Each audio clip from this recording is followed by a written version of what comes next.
Remember when light gone and our grandparents them used to gather us upon the veranda and tell us stories about faceless people. Some of them even laugh. Kekekenke? Well, I have a story for you based on true life.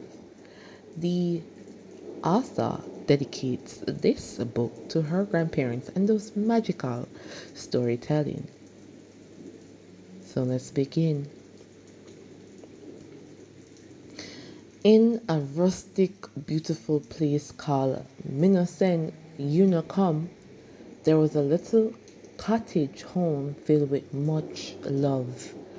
There was Mommy, Daddy, Grandpa, and Grandma too, and one little girl who was 2 years plus two.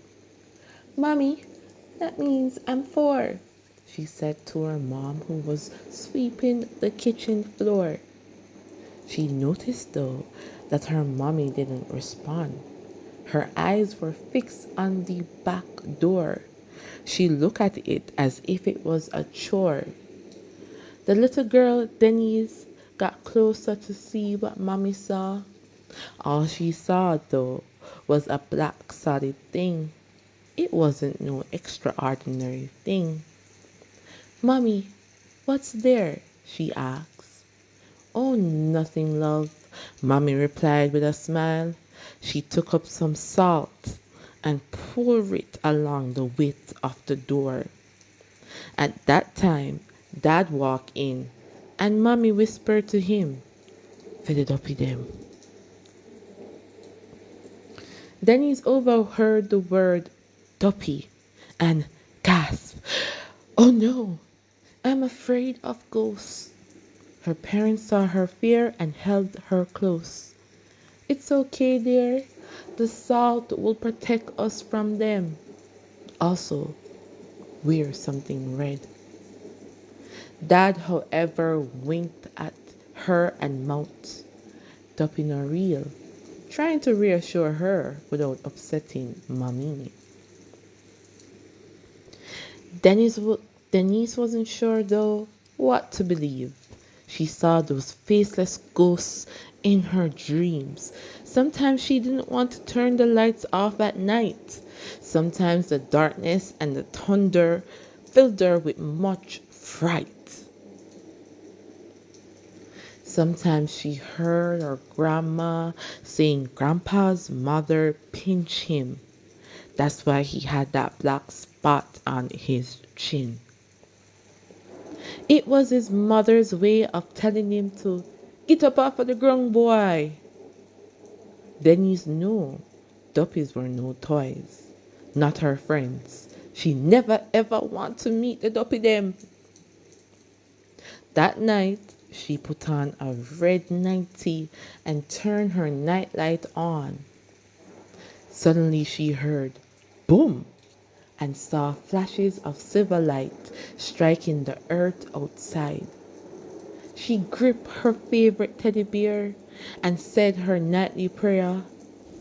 Pray mama, pray papa, and keep we, and bless we, and little world, and we say, Amen. Amen. She heard a voice that was not her own. Who that?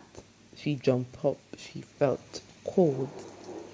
Soon she realized it was just Mommy and Daddy at the door wishing her good night. Now make the bed bugs bite, Daddy joked. Mommy stroked her hair and they both kissed her as they held her close. I love you, princess. Love you, Mom. Love you, Dad. Forever and ever and ever, ever, ever.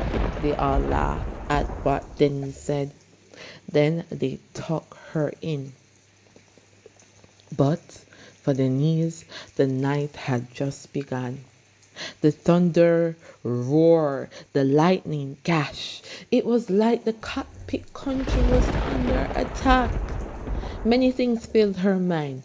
Aliens, vampires, zombies. She wanted to hide.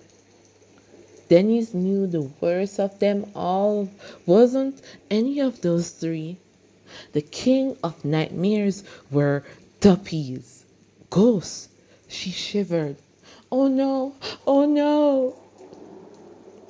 It was like her thoughts had a magic wand. Her worst wish came through. She felt something, but couldn't see it. She heard something, but couldn't see it.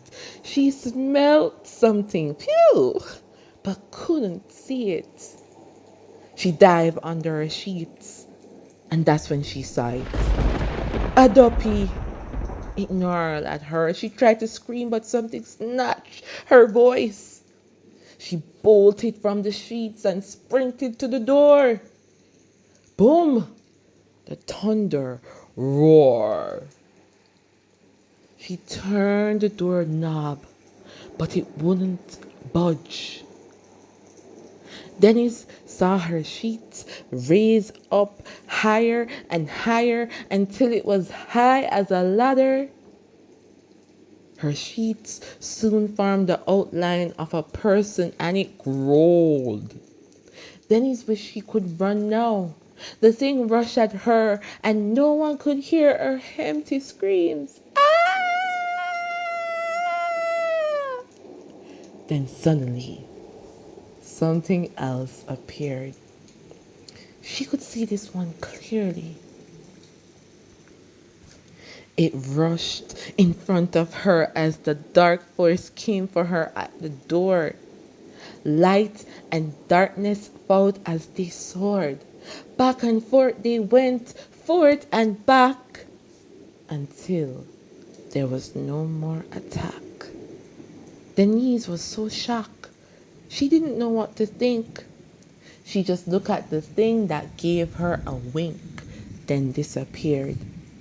She heard faintly, I love you, dear. The next morning, as soon as Denise woke up, she told her parents and grandparents the dream. She told them about the two Duppies. The one that saved me wore a floral dress and a big pink hat. They all gasped. Say what?